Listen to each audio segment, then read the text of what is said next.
વિદ્યાર્થી મિત્રો, હમણાં સુધી આપણે અર્થશાસ્ત્રના ઉદ્ભવ વિશે જોયું, અર્થશાસ્ત્રના ભારતીય ચિંતન અને પશ્ચિમી અર્થશાસ્ત્રીઓએ અર્થશાસ્ત્ર વિશે કઈ રીતે માહિતી આપી છે, એમનો અર્થશાસ્ત્ર વિશેનો વિચાર શું હતો અને કઈ રીતે એમણે અર્થશાસ્ત્રના પોતાના વિચારો રજૂ કર્યા એના વિશે જોયું. હવે જોઈએ કે એકમલક્ષી અર્થશાસ્ત્ર અને સમગ્રલક્ષી અર્થશાસ્ત્ર. એકમલક્ષી એટલે કે એક એક વ્યક્તિનો અભ્યાસ કરવામાં આવે અથવા એક કંપનીનો અભ્યાસ થાય, એક પેઢીનો અભ્યાસ થાય અથવા એક દેશનો અભ્યાસ થાય, એ કહેવાય એકમલક્ષી અર્થશાસ્ત્ર. અને સમગ્રલક્ષી એટલે કે સંપૂર્ણ ભારતનો અભ્યાસ થાય, એટલે કે આવકની ગણતરી થતી હોય તો આખા ભારતની આવકની ગણતરી થાય, રોજગારીની ગણતરી થતી હોય તો આખા ભારતના દરેકે દરેક કુલ રોજગારીની ગણતરી થાય, એ કહેવાય સમગ્રલક્ષી અર્થશાસ્ત્ર. તો અર્થશાસ્ત્રના બે પાર્ટ, એકમલક્ષી અને સમગ્રલક્ષી. આનો તફાવત બી તમને પૂછાય છે, એના એક વાક્યના જવાબ બી પૂછાય છે, તો બંને રીતે તમારે આને તૈયાર કરવાનો. તો પહેલાં જોઈએ બંનેની અર્થ, બંનેના વિશે આપણે જાણકારી લઈએ. તો એકમલક્ષી અને સમગ્રલક્ષી અર્થશાસ્ત્ર એટલે શું તેને ઉદાહરણ દ્વારા આપણે સમજાવીએ. તો જે અભ્યાસમાં અર્થતંત્રના એકમોનો અભ્યાસ થાય છે, એકમોનો એટલે કે એક વસ્તુ, એક વ્યક્તિ, એક કંપની, એક પેઢી, એક ધંધો, આ રીતે એકમોનો, એકમ એટલે એક જ, તો એ એકમોનો અભ્યાસ થાય છે તે એકમલક્ષી અર્થશાસ્ત્ર છે. અને જે અભ્યાસમાં અર્થતંત્રના સમગ્ર ક્ષેત્રનો, સમગ્ર ક્ષેત્ર એટલે કે બધી જ વ્યક્તિની આવક અથવા બધી જ કંપનીઓની નફો કેટલો થયો અથવા દેશની કુલ રોજગારી કેટલી, એ સમગ્ર ક્ષેત્ર એટલે આખા ભારતની ગણતરી કરતા હોય તો આખા ભારતમાં કુલ આવક કેટલી, તો એ સમગ્ર ક્ષેત્રનો અભ્યાસ થાય તે સમગ્રલક્ષી અર્થશાસ્ત્ર છે. બીજું, જ્યાં સીમાંતની ગણતરી થાય, સીમાંત એટલે એક જ, સીમાંતનો અર્થ આપણે આગળના ચેપ્ટરોમાં આવશે પણ અહીંયા થોડું તમને સમજાવી દઉં. સીમાંત એટલે આપણે દરરોજ, ઉદાહરણ આપું તો આપણે દરરોજ આપણે 100 પેન્સિલોનું ઉત્પાદન કરીએ છીએ. હવે એક દિવસ આપણે 101 પેન્સિલનું ઉત્પાદન કરીએ તો 101 એ 101 નંબરની જે પેન્સિલ છે એ સીમાંત કહેવાય. તો જ્યાં સીમાંતની ગણતરી થાય એટલે કે એક વસ્તુની ગણતરી થાય છે, એકમોનો અભ્યાસ થાય છે, એકમ એટલે પણ એક જ વસ્તુ થઈ, તે એકમલક્ષી અભ્યાસ છે.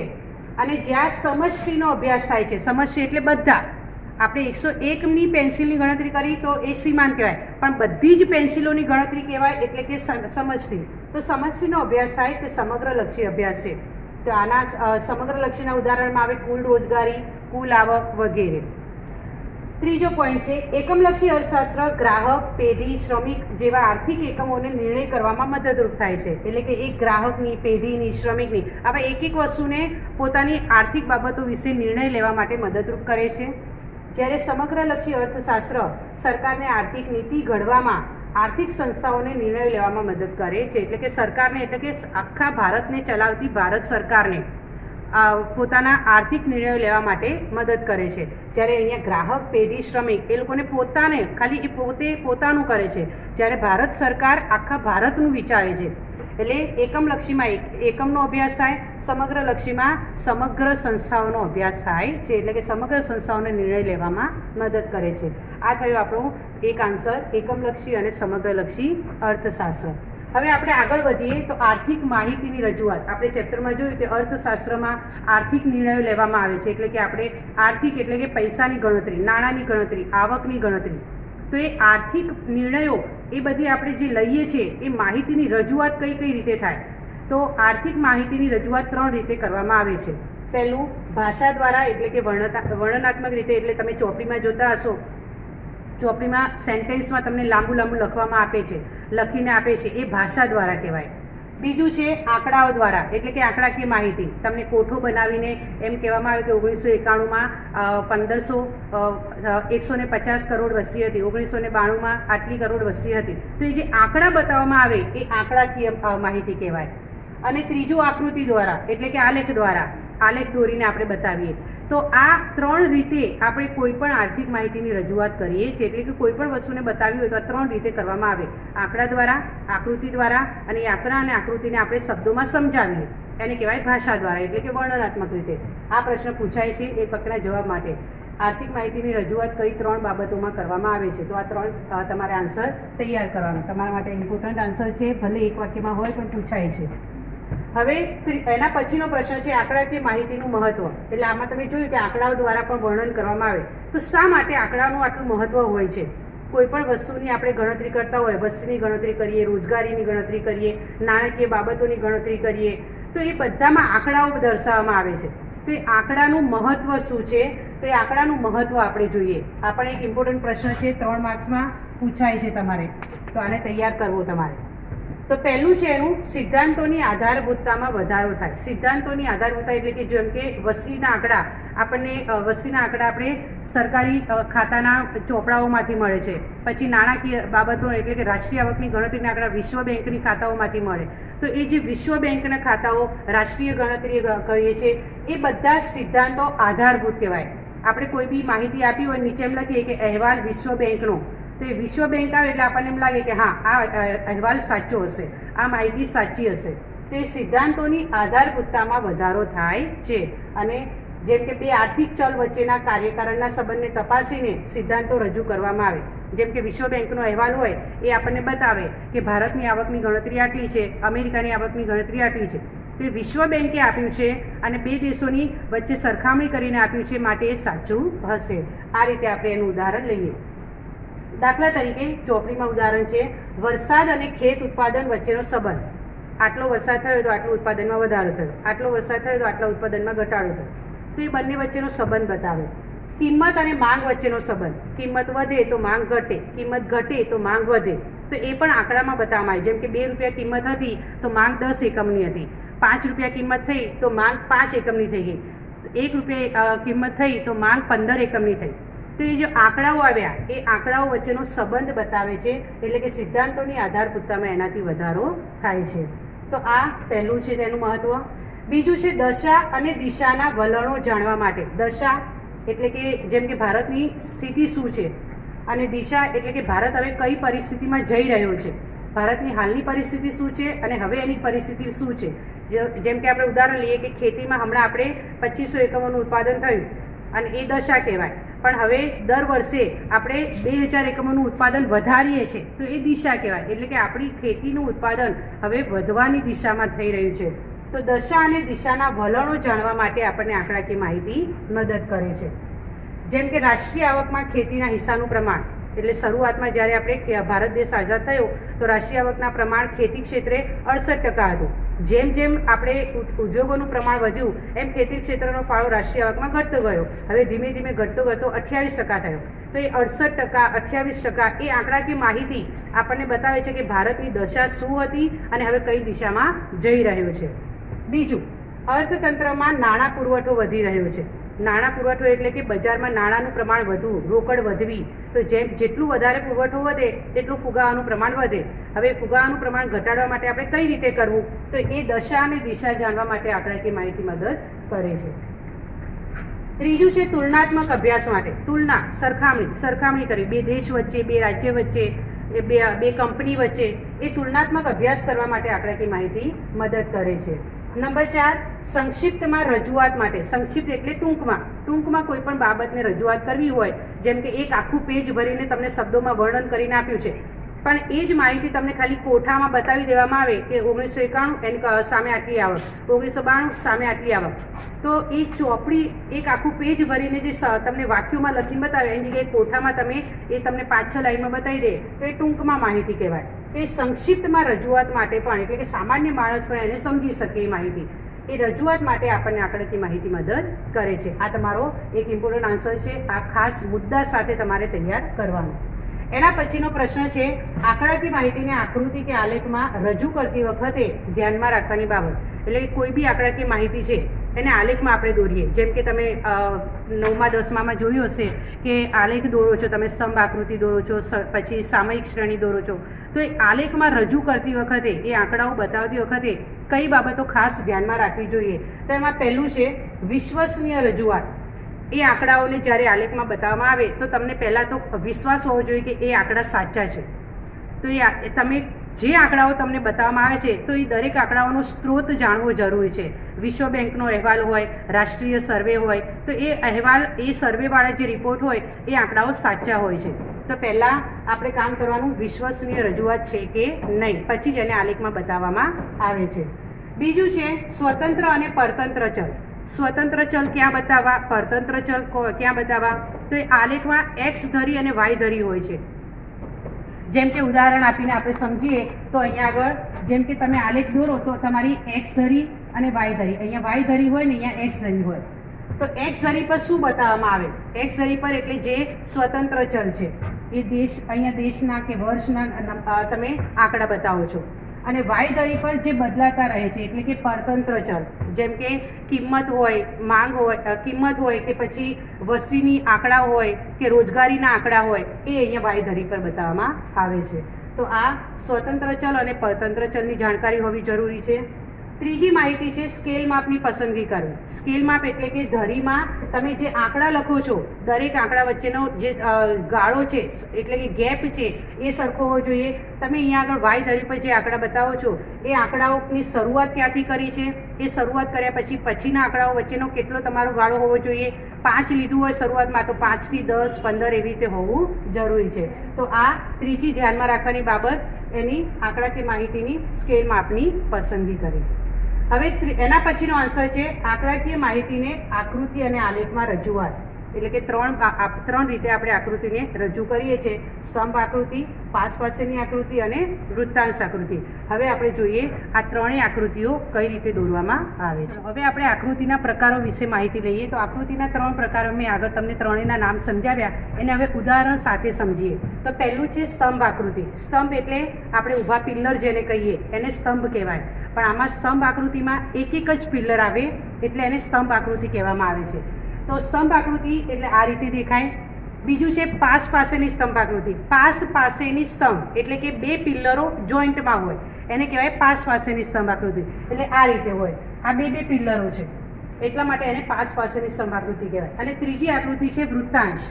વૃત્તાંશ એટલે કે વર્તુળનો અંશ, એટલે વર્તુળને અલગ અલગ ભાગમાં વહેંચવામાં આવ્યા હોય એને કહેવાય વૃત્તાંશ. તો આ 3 પ્રકારની આકૃતિઓ આપણે અર્થશાસ્ત્રમાં એનો ઉપયોગ કરીએ છીએ. તો પહેલાં થોડું સમજાવી દઈએ કે ત્રણેય આકૃતિઓને કઈ રીતે દોરવામાં આવે છે. તો સપોઝ તમને સ્તંભ આકૃતિ દોરવાનું કીધું હોય તો તમને આ રીતે એક જ માહિતી આપવામાં આવે અને એક જ માહિતીને પછી આપણે એ પ્રમાણે સ્તંભ દોરવાના હોય છે. તો હવે સ્વતંત્ર ચલ અને પરતંત્ર ચલને આપણે એક્સ અને વાય ધરી પર બતાવીએ. એટલે કે સ્વતંત્ર ચલ અહીંયા વાય ધરી પર આવશે, સોરી એક્સ ધરી પર આવશે અને પરતંત્ર ચલ વાય ધરી પર આવશે, એટલે જે બદલાતા રહે છે. તો વર્ષ આપણે એક્સ ધરી પર બતાવ્યા અને ઉત્પાદન જે ટનમાં બતાવવામાં આવ્યું છે એને આપણે વાય ધરી પર બતાવ્યા. હવે જે પ્રમાણે જે વર્ષમાં જેટલું માપ હોય એ પ્રમાણે માપ લઈને તમારે એનો સ્તંભ દોરવાનો હોય છે. હવે આપણે આના આગળના તાસમાં આપણે જોયું કે આકૃતિ અને આલેખ દોરતી વખતે કઈ બાબતો ધ્યાનમાં રાખવી. એમાં એક પોઈન્ટ હતો કે બધાનું સ્કેલ માપ ચોક્કસ હોવું જોઈએ. એટલે કે ચોક્કસ સ્કેલ માપનો અર્થ શું થાય? સ્તંભ આકૃતિ દોરતા હોય તો તમે શરૂઆતમાં પહેલા સ્તંભની પહેલાં જેટલો તમે જગ્યા છોડી હોય એટલી જ જગ્યા તમારા દરેક સ્તંભ વચ્ચે હોવી જોઈએ. બીજું, દરેક સ્તંભની પહોળાઈ એક સરખી હોવી જોઈએ, જાડા પતળા સ્તંભ હોવા જોઈએ નહીં. દરેક સ્તંભની ઊંચાઈ, આ જે ઊંચાઈ છે એ કેટલી હોવી જોઈએ? જે તમારું પ્રમાણ માપ હોય છે એ પ્રમાણે તેની ઊંચાઈ હોવી જોઈએ. આ એનું ચોક્કસ સ્કેલ માપ કહેવાય. તો આ બાબત પણ ધ્યાનમાં રાખવાની તમારે સ્તંભ દોરતી વખતે. જેમ કે 70-71માં 23.8 ટન છે તો તમારે 23.8નું માપ લેવાનું અને એ પ્રમાણે તમારે એનો સ્તંભ દોરવાનો. 80-81માં 36.3 છે તો તમારે 36.3નું માપ લઈને એ પ્રમાણે એનો સ્તંભ દોરવાનો. તો આ રીતે તમારી સ્તંભ આકૃતિ તૈયાર થાય. પછી તમારે આ દોરાઈ જાય એટલે તમારે એની સ્કેલ માપ અહીંયા તમારે લખવાનું રહે છે. એક્સ અક્ષ પર શું બતાવવામાં આવે, વાય અક્ષ પર તમે કઈ રીતે લીધું છે વગેરે. બીજી આકૃતિ છે આપણી પાસ પાસેની સ્તંભ આકૃતિ. જે રીતે સ્તંભ આકૃતિ આપણે દોરીએ એ જ રીતે આ દોરવાનું હોય. ફરક એટલો કે આમાં એકની જગ્યાએ 2 સ્તંભ હોય. કેમ 2 સ્તંભ? કારણ કે અહીંયા 2 માહિતી આપવામાં આવી છે. એક કરતાં વધારે માહિતી હોય ત્યારે આપણે પાસ પાસેની સ્તંભ આકૃતિ દોરીએ છીએ. એટલે કઈ રીતે દોરવામાં આવે? તો 1951માં પુરુષ અને સ્ત્રી એ બંનેનું પ્રમાણ માપ કેટલું છે? તો પુરુષ 30% અને સ્ત્રીનું માપ 12% છે. તો પહેલાં 30% આપણે પુરુષનું માપ લઈએ 1951માં અને 12% સ્ત્રીનું માપ લઈએ. હવે તમારે જોવાનું કે દરેક વર્ષમાં આ રીતે 2 સ્તંભ આવશે. બંને સ્તંભ હવે ઓળખવા કેવી રીતે? તો તમે પુરુષના સ્તંભને અલગ શેડ કરી નાખો જેથી કરીને તમને ખબર પડે કે પુરુષના સ્તંભના આ બધા છે અને સ્ત્રીઓનો સ્તંભ આ છે. તો આ રીતે તમે બંને પુરુષ અને સ્ત્રીઓના સ્તંભ એટલે કે પાસ પાસેની સ્તંભ આકૃતિ દોરી હોય તો આ રીતે દર્શાવવામાં આવે. એટલે આ શેડ કરવો પણ તમારા માટે જરૂરી છે. આ શેડ કર્યા પછી તમે અહીંયા ફરીથી એક્સ અક્ષ અને વાય અક્ષનું માપ બતાવો. અને બીજું, જ્યારે પાસ પાસેની સ્તંભ આકૃતિ હોય ત્યારે તમારે કયો સ્તંભ કોનો છે એ અહીંયા તમે લખીને બતાવવાનો. જેમ કે પુરુષના સ્તંભને તમે શેડ કર્યો છે, સ્ત્રીના સ્તંભને શેડ કર્યો નથી, તો તમારે એ રીતે અહીંયા લખીને બતાવવાનું. તો આ રીતે તમારી પાસ પાસેની સ્તંભ આકૃતિ થશે. આમાં પણ એ રીતે દરેક સ્તંભની વચ્ચે તમારી સરખી જગ્યા હોવી જોઈએ, દરેક સ્તંભની પહોળાઈ સરખી હોવી જોઈએ, દરેક સ્તંભની ઊંચાઈનું માપ તમારે જે માપ આપેલું છે એ પ્રમાણે હોવું જોઈએ. અને અહીંયા પણ તમે જેટલી 0 થી 10નું જેટલી જગ્યા છોડી છે એટલી જ જગ્યા તમારે આ બધા વચ્ચે પણ છોડવાની રહેશે. એટલે ચોક્કસ સ્કેલ માપ તો આમાં પણ જરૂરી છે. હવે ત્રીજો તમારો પ્રકાર છે વૃત્તાંશ, એટલે કે વર્તુળમાં જેને દોરવામાં આવે છે. અહીંયા વર્તુળમાં દોરવાનું હોય એટલે તમને જે માહિતી આપી હોય એ માહિતી ઉપરથી તમને એમ કે વૃત્તાંશ દોરો. તો વૃત્તાંશ દોરવા માટે જે માહિતી આપી છે એ માહિતી ટકાવારીમાં હોય અને એનું ટોટલ કરો તો હંમેશા 100% થશે. એટલે કે 100 થાય તો જ તમે વૃત્તાંશ દોરી શકો, નહીં તો તમારું વૃત્તાંશ દોરાય નહીં. કારણ કે વૃત્તાંશમાં એટલે કે ટકાવારીમાંથી આપણે જે અંશ શોધીએ છીએ એ અંશનું માપ શોધવા માટે જે સૂત્ર છે એ સૂત્રમાં પણ 100 લખવામાં આવે છે. તો એટલા માટે તમારે વૃત્તાંશ દોરવા માટે આ ટોટલ 100 થવું જોઈએ. એટલે વર્તુળના આ ટકાવારી ઉપરથી તમે અંશ શોધો, વૃત્તાંશ શોધો અને એ પ્રમાણે તમારે વૃત્તાંશ દોરવાનું રહે છે. આમાં પણ એ રીતે તમે જે વિભાગ માટે જે તમે શેડ કર્યો છે એ શેડનું તમારે અહીંયા લખવાનું રહે છે. જેમ કે આ શેડ માટે તમે ખેતી ક્ષેત્ર માટે તમે લાઇનિંગવાળો શેડ લીધો છે, પછી ઉદ્યોગ માટે તમે આ રીતે ક્રોસ કરેલા છે અને સેવા ક્ષેત્ર માટે તમે બ્લેન્ક છોડ્યું છે. તો એ તમારે આ રીતે અહીંયા બતાવવાનું રહે છે. તો આ 3 પ્રકારના આપણે આકૃતિ આપણે અર્થશાસ્ત્રના વિષયમાં જોઈએ છે. તો આ થયા આપણા આકૃતિના જે અલગ અલગ પ્રકારો છે એ. હવે જોઈએ છેલ્લો તમારો આ ચેપ્ટરનો છેલ્લો આન્સર છે અર્થશાસ્ત્ર વિષયનું મહત્વ. શા માટે અર્થશાસ્ત્ર વિષય ભણવામાં આવે છે? તો એના 3 મહત્વના 3 મુદ્દા છે: વ્યવહારિક મહત્વ, આર્થિક મહત્વ અને વ્યાવસાયિક મહત્વ. વ્યવહારિક મહત્વ એટલે કે વ્યવહારના રીતે આપણે એને જાણકારી માટે. એમાં પહેલું છે આંતરરાષ્ટ્રીય ઘટનાઓ. આંતરરાષ્ટ્રીય ઘટનાઓ જાણવા માટે, એટલે કે આખા રાષ્ટ્રમાં એટલે કે આખા પૃથ્વીમાં શા માટે ક્રૂડ અને તેલના ઓઇલના ભાવ વધે છે, શા માટે પેટ્રોલ ડીઝલના ભાવ વધે છે, અમેરિકા કેમ આટલો સુપર પાવર દેશ છે, શા માટે રશિયા એ સામ્યવાદી દેશ છે. તો આવા બધા જે આપણા માટે પ્રશ્નો હોય છે એ વ્યવહારિક પ્રશ્નો હોય છે અને એ પ્રશ્નોના જવાબ જાણવા માટે આપણને અર્થશાસ્ત્ર વિષય મદદ કરે છે. બીજું છે ઐતિહાસિક ઘટનાઓ, એટલે કે ઇતિહાસમાં થઈ ગયેલી ઘટનાઓ પણ આપણને અર્થશાસ્ત્રના વિષય ઉપરથી જાણવા મળે. જેમ કે ભારતમાં અંગ્રેજોના આવ્યા પહેલાં આપણા દેશમાં તેજાના અને મરી મસાલાના ભાવ બહુ સરસ મળતા હતા. તો એ જાણીને અંગ્રેજો આપણા દેશમાં રાજ્ય કરવા આવ્યા. ઈસ્ટ ઇન્ડિયા કંપની આપણા દેશમાં આવીને બસી અને આપણા દેશમાં વેપાર કરવા માંડ્યો. એ લોકોના આવ્યા પછી આપણા દેશમાં રોજગારી ઘટવા માંડી, ઉદ્યોગ ધંધા આપણા પડી ભાંગ્યા, એટલે બેરોજગારીનું પ્રમાણ વધી ગયું, ગરીબીનું પ્રમાણ વધ્યું. તો આ બધી જે ઐતિહાસિક ઘટનાઓ છે એ ઘટનાઓ પણ આપણને આ અર્થશાસ્ત્રના વિષય ઉપરથી જાણવા મળે છે. બીજું મહત્વ છે આર્થિક મહત્વ. આર્થિક શબ્દ આવ્યો એટલે કે આપણી આવક મેળવવા માટે. તો આવક કઈ રીતે મેળવવી એ આપણને અર્થશાસ્ત્રનો વિષય સમજાવે છે. કઈ રીતે? તો પહેલું રોજબરોજના વ્યક્તિગત નિર્ણયો માટે. રોજબરોજના નિર્ણયો લેવા હોય, જેમ કે ગૃહિણીથી, એટલે આપણે આપણી મમ્મીને જોતા હશું કે રોજ પપ્પા જે દર મહિને એમને પૈસા આપે છે ઘર ચલાવવા માટે, તો એમાંથી થોડા ઘણા પૈસા દર મહિને બચાવતી હોય છે. એ કામ કરવા નથી જતી તો પણ એ પૈસા બચાવે છે, અને પપ્પા કામ કરવા જાય છે તો પપ્પા પણ બચાવે છે. એટલે એવું નથી હોતું કે ડૉક્ટર, વકીલ કે બીજા જે નોકરી કરે છે એ લોકો જ ખાલી બચત કરે છે. ગૃહિણી એટલે કે ગૃહિણી એટલે કે આપણી મમ્મી જેવા, અને એવા બી જે હોય છે જે લોકો આર્થિક કામ નથી કરતા, બિન આર્થિક પ્રવૃત્તિઓ કરે છે, એ લોકો પણ બચત કરે છે. તો કઈ રીતે બચત કરવી, ક્યાં રોકાણ કરવું, ક્યાં સેવિંગ્સ કરવું, બેંકમાં કઈ રીતે પૈસા જમા કરાવવા, એવા રોજબરોજના નિર્ણયો લેવા માટે પણ આપણને અર્થશાસ્ત્ર મદદ કરે છે. બીજું છે સરકારની નીતિ સમજવા. સરકાર કોઈ વાર વસ્તુઓના ભાવ વધારી નાખે છે, ટેક્સ વધારે છે, કોઈ વસ્તુના ટેક્સ ઓછો કરી નાખે, અમુક વસ્તુઓ સસ્તી કરી નાખે છે. તો એવા બધા જે સરકારના જે નિર્ણયો છે એ સરકારની નિર્ણયો શા માટે એવા છે, શા માટે સરકારની નીતિઓ આવી છે એ સમજાવવા માટે પણ આપણને અર્થશાસ્ત્ર મદદ કરે છે. ઘણી વખત દેશમાં ફુગાવાનું પ્રમાણ વધી જાય તો લોકોના જે ખર્ચા છે એ ખર્ચા પર નિયંત્રણ લાવવા માટે રિઝર્વ બેંક રેપો રેટના ભાવમાં વધારો ઘટાડો કરે, દરમાં વધારો ઘટાડો કરે. તો એ રિઝર્વ બેંક આવું શા માટે કરે છે એ જાણવા માટે પણ આપણે આ અર્થશાસ્ત્ર વિષય મદદ કરે છે. તો એ થયું આપણું આર્થિક મહત્ત્વ. ત્રીજું મહત્ત્વ છે વ્યાવસાયિક મહત્ત્વ. એટલે કે જો આપણે કંઈ કામ કરતા હોય, આપણે કોઈ બિઝનેસ કરતા હોય અથવા ઉત્પાદન કરતા હોય, ઉદ્યોગ હોય આપણું, તો એ ઉદ્યોગ આપણો કાચો માલ આપણે લાવવાનો હોય તો કાચો માલ કેટલો લાવવો, કાચો માલ ક્યાંથી લાવવો, પછી બીજું છે કે ખરીદ વેચાણ ક્યાંથી કરવું, કોની પાસેથી કરવું, કોને વેચાણ કરવું, શ્રમિકોના વેતન કેટલા રાખવા, આવા બધા જે વ્યવસાયમાં લગતા જે નિર્ણયો છે તો એ નિર્ણયો લેવા માટે પણ આપણને આપણને આ અર્થશાસ્ત્ર મદદ કરે છે. એટલે કે જેમ કે જો માંગ વધારે હોય, આપણી વસ્તુની બજારમાં માંગ વધારે હોય તો વસ્તુની કિંમતમાં આપણે વધારો કરીએ તો આપણને નફો મળે, પણ એટલો બધો પણ કિંમતમાં વધારો ન કરવો જોઈએ કે આપણે નુકસાનમાં જતા રહીએ, લોકો આપણી વસ્તુ લે જ નહીં, કારણ કે આપણી વસ્તુ વધારે પડતી મોંઘી બની જાય.